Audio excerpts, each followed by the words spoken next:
పరిశోధనాంశం తెలంగాణ అంటేనే ధైర్య సాహసాలకు అసమాన శక్తి సామర్థ్యాలకు ప్రతీక. ఈ గడ్డ మీద ఎందరో వీరులు వీర నారీమణులు జన్మించారు. ఈ క్రమంలో పాపన్నపేట ఆంధ్ర సంస్థానాన్ని పరిపాలించిన వీరనారి రాయబాగి పులిరాణిగా పేరొందిన రాణి శంకరమ్మ చరిత్రను వెలికి తీయడానికి, నేటి మహిళల్లో ఆనాటి రాణి శంకరమ్మ ధైర్య సాహసాలను అసమాన శక్తి సామర్థ్యాలను తెలపడానికి మా పరిశోధన అంశంగా మెతుకు సర్కార్ వీరనారి పాపన్నపేట సంస్థానాధిపతి రాణి శంకరమ్మ చరిత్రను ఎంపిక చేసుకోవడం జరిగింది.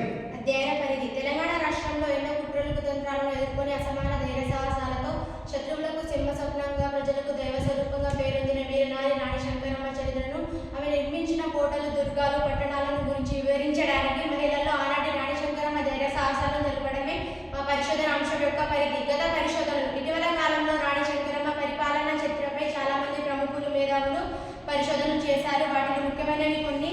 మెతుకు మాణిక్యం రాణి శంకరమ్మ వీరగాథ ఎస్.ఎం. ప్రాణరావు రచించారు. మెతుకు సీమ విజ్ఞాన సర్వస్వము శాస్త్రుల రఘురామ శర్మ రచించారు. వివిధ పత్రికల్లో, మాసపత్రికల్లో ప్రచురించిన వ్యాసాలు మొదలగునవి.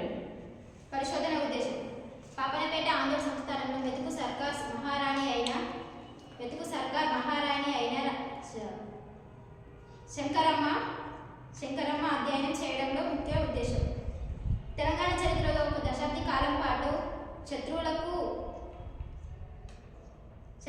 సింహస్వప్నంగా ప్రజలకు దైవసత్వ రూపంగా పరిపాలించిన ఒక మహిళ గొప్పతనంగా గురించి నేటి సమాజానికి తెలియజేయటం. మహిళ అంటే అబల కాదు సబల, ధైర్య సాహసాలకు నిలయమని తెలియజేయటం. పరిశోధన లక్ష్యం: ఒక అసమాన శక్తి సామర్థ్యాలు గల వీరనాయ శంకరమ్మ చరిత్రను నేటి సమాజానికి అందించటం.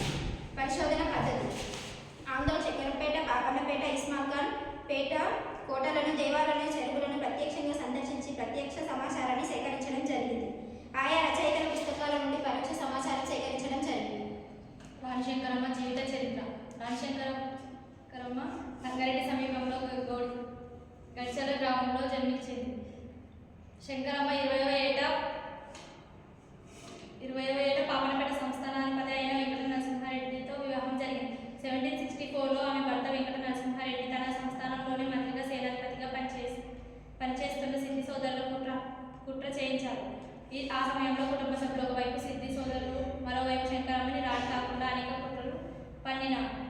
ఈ కుట్రలని ఆమె ధైర్య సాహసాలతో ఎదుర్కొని 1764లో ఆమె పాపన్నపేట సంస్థానానికి రాణి అయి 1774 వరకు పరిపాలించింది. శంకరమ్మ 700 గ్రామాలతో విస్తరించిన తన రాజ్యాన్ని జనరంజనంగా పరిపాలించడంతో విధిలేని పరిస్థితుల్లో కుట్రధారులు ఆమెను అంతమొందించాలని భావించి సత్యానంద స్వామి అనే సాధువు చేత, నీ భర్త అకాల మరణంతో ఆయన ఆత్మ పిశాచిగా మారి నీ రాజ్యాన్ని ఆవహించిందని, నీ భర్త ఆత్మ శాశ్వతంగా స్వర్గంలోకం చేరాలంటే కాశీలో ఈశ్వరుని ఒడిలో స్వయంగా యాగం చేయాలని ఆయనచే మోసం చేయించారు. మార్గ మధ్యంలోనే ఆమెను హత్య చేయాలని కుట్ర చేశారు. సత్యానంద స్వామి మాటలు నమ్మి ఒక సామాన్య భక్తురాలిగా దుర్బాధ్యమైన అడవిలో ఆమె ప్రయాణించింది. పిండారులు, తగ్గుదారులు అను బండిపోటు దొంగలను ఛేదించుకుంటూ నడక మార్గంలో కాశీకి బయలుదేరింది. 4 నెలల తర్వాత కీకర్ అరణ్య ప్రాంతంలో కుట్రధారుల మూట హఠాత్తుగా ఆమె మీదికి రాగా ఆ సభ్యులందరినీ శంకరమ్మ హతమార్చింది. ఇదిలాగా ఉండగా అడవిలో క్రూర మృగాల చేత శంకరమ్మ చనిపోయిందని పాపన్నపేట సంస్థాపకులు అంతటా ప్రచారం చేశారు. కర్మకాండలు కూడా జరిగించారు. రాణి శంకరమ్మ గారు నిర్మించిన 5 పట్టణాలు. తన తల్లిపేట సంగారెడ్డి పట్టణము, తన తల్లి రాజమ్మపేట పట్టణము, తన అంగరక్షకులైన మీరేడు పాపన్నపేట పట్టణము, తన పేరిట తన పెద్ద శంకరంపేట పట్టణము, తన దత్తపుత్రుడైన సదాశివరెడ్డిపేట పట్టణము నిర్మించడం జరిగింది. అదేవిధంగా అనేక కోటలు, కట్టడాలు, దేవాలయాలు కూడా నిర్మించడం జరిగింది. రాణి శంకరమ్మ చరిత్రపై మా బృందం యొక్క పరిశోధనలు, సూచనలు: రాణి శంకరమ్మ అనేక కోటలు, బీటలు అవుతున్నాయి. అవి మన వారసత్వ సంపద కాబట్టి ప్రభుత్వం పరిశోధన అంశాల ద్వారా మరమ్మతు చేయించి భద్రత కలిగించాలి. రాణి శంకరమ్మ కట్టించిన ప్రాంతాలన్నింటినీ కలుపుతూ రవాణా వ్యవస్థ ఏర్పాటు చేసి పర్యాటక కేంద్రంగా ప్రకటించాలి.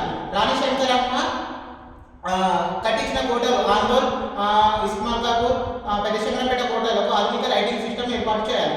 రాణి శంకరమ్మ గురించి డాక్యుమెంటరీల రూపంలో చిత్రాలు డాక్యుమెంటరీ రూపంలో ప్రదర్శించాలి. రాణి శంకరమ్మ గారి చరిత్రను తెలుపుతూ పాఠశాలల్లో బోధించాలి. రాణి శంకరమ్మ గారు కట్టించిన కోట చుట్టుపక్కలలో త్రాగునీరు సదుపాయం, మూత్రశాలలు ఏర్పాటు చేయాలి.